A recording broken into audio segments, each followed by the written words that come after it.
আসসালামু আলাইকুম দর্শক। সমসাময়িক বাংলাদেশের নানা বিষয় নিয়ে আলোচনায় আমাদের সঙ্গে আছেন সুপ্রিয় দর্শক, সাজ্জাদ কাদেরের প্রীতি নিন, শুভেচ্ছা নিন। এই মুহূর্তে কথা বলতে এসেছি তারেক রহমানের উপদেষ্টা জাহিদুর রহমান বিমানবন্দরে আটক। এই আটক নিয়ে গতকাল মধ্যরাত থেকে একটা তোলপাড় পড়ে গেছে। কেন আটক হলেন জাহিদুর রহমান, কেন আটক হলেন, সেই আলাপ করবার আগে আমরা চলুন জাহিদুর রহমানের একটা ভিডিও দেখে আসি। এরকম শত শত অসংখ্য ভিডিও, তারপরে আলাপটায় যাই। তার মানে যেটা বলতে চাইছি, প্রয়োজন আসলে ডিটারমাইন করে কারোর সাথে সম্পর্ক কি হবে। ভারত আজও সেই জিনিসটা বোঝে নাই, এবং এই যে ইগো ধরে রাখা, মানে একটা আমরা যখন বেড়ে উঠি বয়সে আস্তে আস্তে আমাদের ব্যক্তিরও ইগো কমে যায়, স্কুলের বাচ্চাদের মতো। ভারত স্কুলের বাচ্চাদের মতো করছে, এবং এটা করতে করতে কি হয়েছে আমরা তো দেখলাম। কোনো একটা দেশ এখন তার পক্ষে আর নেই। বাংলাদেশও তার পক্ষে কখনোই ছিল না, অন্তত একটা রেজিম ছিল তার পক্ষে যাকে দিয়ে সে যাতা করাতে পারত। ওটা পতনের পর তাদের বাস্তবতার মাটিতে নেমে আসা দরকার ছিল। তাদের পররাষ্ট্রমন্ত্রীর পররাষ্ট্রনীতি রিএভ্যালুয়েট করার কথা ছিল, রিঅ্যালাইন করার কথা ছিল আমাদের সাথে। It did nothing. এখনও তৃতীয় শ্রেণীর ইগো নিয়ে চলছে, যেটাতে তাদের ক্ষতি ছাড়া ভালো কিছু হবে। ভারতের পাচেটে ক্ষমতায় যাওয়া তো দূরেই থাকুক, ক্ষমতায় যদি যায় গিয়ে চাটতে থাকে, সে ক্ষমতাচ্যুত হবে। দর্শক দেখলেন তো, জাহিদুর রহমান আপাদমস্তক একজন ভারত বিরোধী মানুষ। সারাদিন বসে বাংলাদেশের মাটিতে বসে ভারত বিরোধিতার জিকির তোলেন, এবং এই জাহিদুর রহমান ভারতের সাথে চোখে চোখ রেখে কথা বলতে চান, যার কারণে গতকাল জাহিদুর রহমানের চোখ কানা করে দিয়েছে ভারত। এটি উপযুক্ত, প্রাপ্য ছিল। জাহিদুর রহমানের এত ভারত বিরোধিতা আমি চিন্তা করে পাই না তিনি ভারতে যান কেন। তারেক রহমানের উপদেষ্টা কারা? দর্শক আপনারা একটু দেখুন। বাংলাদেশ বিরোধী, বাংলাদেশের স্বাধীনতা বিরোধী মানুষই তারেক রহমানের উপদেষ্টা। এই জাহিদুর রহমানের একটা ভিডিও আমি এই মুহূর্তে দেখাবো না, আপনারা হয়তো ওই সময়ের ভিডিও, তার একটা ইউটিউব চ্যানেল আছে, গিয়ে দেখলে খুঁজে পাবেন। যদি সে প্রাইভেট করে না দেয় কিংবা ডিলিট করে না দেয়, 5 ফেব্রুয়ারি 2025 32 ভাঙ্গার দিনে জাহিদুর রহমানের উল্লাস। জাহিদুর রহমান 32 ভাঙ্গায় উল্লাস করেন। ধানমন্ডি 32 আমাদের স্বাধীনতা মুক্তিযুদ্ধের আতুরঘর। এই ধানমন্ডি 32 থেকে আমাদের এই বাংলাদেশ, আজকের যে বাংলাদেশে আমরা বসে আছি, আজকের যে বাংলাদেশে প্রধানমন্ত্রী তারেক রহমান, যে প্রধানমন্ত্রীর তার উপদেষ্টা জাহিদুর রহমান, এই 32 থেকেই পরিকল্পনা হয়েছিল যে বাংলাদেশ একটা স্বাধীন বাংলাদেশ হতে হবে। সেই 32 ভাঙ্গাকে উল্লাস করেন। বঙ্গবন্ধুকে যারা মানেন না, তারা স্বাধীনতাকে মানেন, মুক্তিযুদ্ধকে মানেন। এটিকে আপনি বিশ্বাস করেন? আপনি বিশ্বাস করলেও আমি বিশ্বাস করি না। এই জাহিদুর রহমান সেই ব্যক্তি, তিনি গতকালকে দিল্লি বিমানবন্দরে গিয়ে উষ্টা খেয়েছেন। তাকে ঘাড় ধাক্কা দেওয়া হয়েছে, আটক করা হয়েছে। বাধ্য হয়ে বিমানবন্দর থেকে ফিরতি ফ্লাইটে দেশে ফিরে আসতে বাধ্য হয়েছেন জাহিদুর রহমান। এখন চলুন আমরা একটু বিস্তারিত দেখি যে আসলে কি হয়েছে। প্রথাগত পত্রপত্রিকার যে সংবাদ, সেগুলো দেখে আমরা একটু বুঝতে চাই যে জাহিদুর রহমানের সাথে কি হয়েছে। ভারতের নয়াদিল্লি বিমানবন্দর থেকে ক্ষোভ ও অভিমান নিয়ে বাংলাদেশে ফেরত এসেছেন বাংলাদেশের মাননীয় প্রধানমন্ত্রীর উপদেষ্টা ডক্টর জাহিদুর রহমান।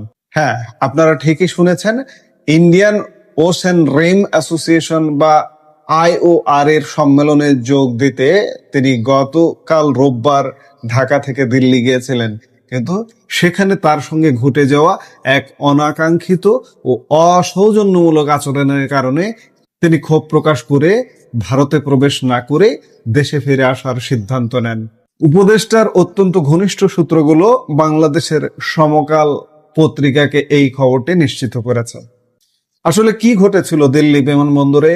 কেন প্রতিমন্ত্রীর পদমর্যাদার একজন উপদেষ্টাকে ঘন্টার পর ঘন্টা বসিয়ে রাখা হলো? আর এর পেছনে ভারত সরকারের কোনো নজরদারি তালিকা বা সিকিউরিটি ওয়াচ লিস্টের হাত রয়েছে? চলুন প্রথমেই জানা যাক যে দিল্লি বিমানবন্দরে ঠিক কি ঘটেছিল। সমকালের প্রতিবেদন অনুযায়ী IORA সম্মেলনে যোগ দিতে যাওয়া বাংলাদেশের এই উপদেষ্টাকে দিল্লির ইমিগ্রেশনে প্রায় ঘন্টাখানেক বসিয়ে রাখা হয়, কিন্তু বসিয়ে রাখাই নয়, তাকে বিভিন্ন রকমের প্রশ্ন করা হতে থাকে। দীর্ঘ সময় ধরে এভাবে জিজ্ঞাসাবাদ করার পর অবশেষে প্রতিমন্ত্রীর পদমর্যাদার উপদেষ্টা পদে থাকা ডক্টর জাহিদুর রহমানকে ভারতে প্রবেশের অনুমতি দেয় দেশটির ইমিগ্রেশন কর্তৃপক্ষ। কিন্তু ততক্ষণে জল অনেক দূর গড়িয়ে গেছে। বলা হচ্ছে যে একজন প্রতিমন্ত্রীর পদমর্যাদার ব্যক্তিত্বকে বিমানবন্দরে যেভাবে ঘন্টার পর ঘন্টা বসিয়ে রেখে জেরা করা হলো, সেই ভারতীয় ইমিগ্রেশন কর্তৃপক্ষের আচরণ নাকি কোনোভাবে যথাযথ বা কূটনৈতিক শিষ্টাচার সম্মত ছিল না।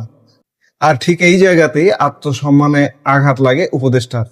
ভারতীয় কর্তৃপক্ষের এই অসৌজন্যমূলক আচরণের কারণে তীব্র ক্ষোভ ও অসন্তোষ প্রকাশ করে উপদেষ্টা জাহেদ ভারতে প্রবেশ করতেই অস্বীকৃতি জানান।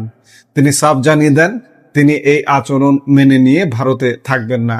এরপর তিনি ভারত থেকে সরাসরি বাংলাদেশে না এসে অন্য একটি দেশ হয়ে ট্রানজিট নিয়ে বাংলাদেশে ফেরার সিদ্ধান্ত নেন এবং তিনি হয়তো এতক্ষণে দেশে ফিরে এসেছেন।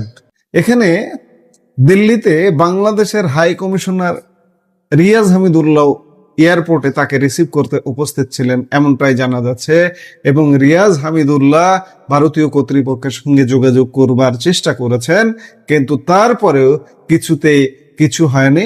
এক প্রকার আটক করে জাহিদুর রহমানকে জিজ্ঞাসাবাদ করা হয়।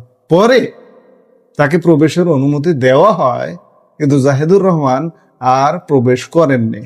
এখন আপনাদের মনে স্বাভাবিকভাবে একটি প্রশ্ন আসতে পারে, এবং আমরা সোশ্যাল মিডিয়ায় দেখলাম যে প্রশ্ন করা হচ্ছে যে একজন প্রতিমন্ত্রীর পদমর্যাদার উপদেষ্টা যখন রাষ্ট্রীয় সফরে অন্য দেশে যান তখন তার সঙ্গে কূটনৈতিক পাসপোর্ট থাকার কথা, তাহলে দিল্লির ইমিগ্রেশন তাকে আটকালো কিভাবে? এখানে উঠে এসেছে এক অত্যন্ত আকর্ষণীয় তথ্য। উপদেষ্টা ডক্টর জাহেদ পদাধিকার বলে অবশ্যই একজন প্রতিমন্ত্রী হিসেবে কূটনৈতিক পাসপোর্ট বা ডিপ্লোম্যাটিক পাসপোর্ট পাওয়ার সম্পূর্ণ যোগ্য।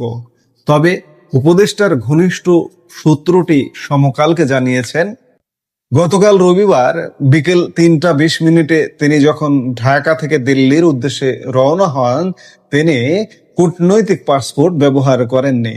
তিনি এয়ার ইন্ডিয়ার একটি নিয়মিত ফ্লাইটে সাধারণ পাসপোর্ট বা অর্ডিনারি পাসপোর্ট নিয়ে যাত্রা করেছিলেন। আর ঠিক এই সাধারণ পাসপোর্টের কারণেই দিল্লি বিমানবন্দরে নামার পর তাকে ভারতের পূর্ব নির্ধারিত নজরদারি তালিকা বা সিকিউরিটি ওয়াচ লিস্ট অনুযায়ী আটকে দেওয়া হয়েছিল। অর্থাৎ জাহিদুর রহমান ভারতের নজরদারি তালিকায় আছেন। এই সুযোগে আমরা একটু পাসপোর্টের আইনি ও প্রশাসনিক নিয়মটা পরিষ্কার করে নেই। একজন ব্যক্তির কি একই সাথে কূটনৈতিক ও সাধারণ উভয় পাসপোর্টই থাকতে পারে? উত্তর হচ্ছে হ্যাঁ, তাত্ত্বিকভাবে পারে, তবে এর কিছু নির্দিষ্ট নিয়ম আছে। সাধারণ পাসপোর্ট থাকা সম্ভব। কোনো নাগরিক কূটনৈতিক পাসপোর্ট পাওয়ার আগে তার যে সাধারণ পাসপোর্ট ছিল সেটি কিন্তু স্বয়ংক্রিয়ভাবে বাতিল হয়ে যায় না। তবে কূটনৈতিক পাসপোর্ট ইস্যু করার সময় অনেক সময় পূর্বের সাধারণ পাসপোর্টটি পাসপোর্ট অধিদপ্তরে সমর্পণ বা সারেন্ডার করতে হয়, অথবা ক্ষেত্র বিশেষে সেটিতে বিশেষ একটি সিল দিয়ে সাময়িকভাবে স্থগিত বা সাসপেন্ড করে রাখা হতে পারে। সরকারি ও কূটনৈতিক দায়িত্বে থাকা অবস্থায় সাধারণত কূটনৈতিক বা অফিসিয়াল পাসপোর্ট ব্যবহার করতে হয়। তবে বিশেষ প্রয়োজনে, যেমন কোনো ব্যক্তিগত বা পারিবারিক সফরের ক্ষেত্রে পূর্ব অনুমতি সাপেক্ষে সাধারণ পাসপোর্ট ব্যবহার করার বা নতুন করে ইস্যু করার সুযোগ থাকে। একজন ব্যক্তি রাষ্ট্রীয় বা অফিসিয়াল কাজের জন্য কূটনৈতিক পাসপোর্ট এবং সম্পূর্ণ ব্যক্তিগত সফরের জন্য সাধারণ পাসপোর্ট ব্যবহার করতে পারেন, কিন্তু মনে রাখবেন, আপনি যখন সাধারণ পাসপোর্ট ব্যবহার করবেন তখন ইমিগ্রেশনে কোনো কূটনৈতিক সুবিধা বা প্রিভিলেজ পাবেন না। অর্থাৎ ডিপ্লোম্যাটিক ইমিউনিটি বা বিমানবন্দরে বিশেষ ভিআইপি লাউঞ্জ সুবিধা, এসব কিছুই সাধারণ পাসপোর্টের ক্ষেত্রে প্রযোজ্য হয় না। আর ডক্টর জাহিদুর রহমানের ক্ষেত্রেও সাধারণ পাসপোর্ট থাকায় তিনি সাধারণ যাত্রীদের মতোই ইমিগ্রেশনের মুখোমুখি হয়েছিলেন। এবার আসা যাক মুদ্রার ওপিঠে, অর্থাৎ এই ঘটনা নিয়ে ভারতের পক্ষ বা ভারতীয় গণমাধ্যম কি বলছে তা জানা যাক। ভারতের জনপ্রিয় সংবাদ মাধ্যম CNN নিউজ 18 তাদের নিজস্ব সূত্রের বরাত দিয়ে এই ঘটনার একটি ভিন্ন ব্যাখ্যা বা তথ্য সামনে এনেছে। তাদের প্রতিবেদন অনুযায়ী উপদেষ্টা ডক্টর জাহিদুর রহমানের নাম আগে থেকে ভারতের নিরাপত্তা সংক্রান্ত অত্যন্ত সংবেদনশীল নজরদারি তালিকার অন্তর্ভুক্ত ছিল। দিল্লি বিমানবন্দরে যখন নিয়মিত আন্তর্জাতিক যাত্রীদের ইমিগ্রেশন ও তল্লাশি চলছিল, ঠিক তখনই অভিবাসন বা ইমিগ্রেশন কর্মকর্তারা তাকে তার সাধারণ পাসপোর্টের তথ্যের ভিত্তিতে শনাক্ত করেন। যেহেতু তার নাম ওয়াচলিস্টে ছিল, তাই নিয়ম অনুযায়ী আরো গভীর যাচাই বাছাই বা ভেরিফিকেশনের জন্য তাকে সাময়িকভাবে আটক করা হয়।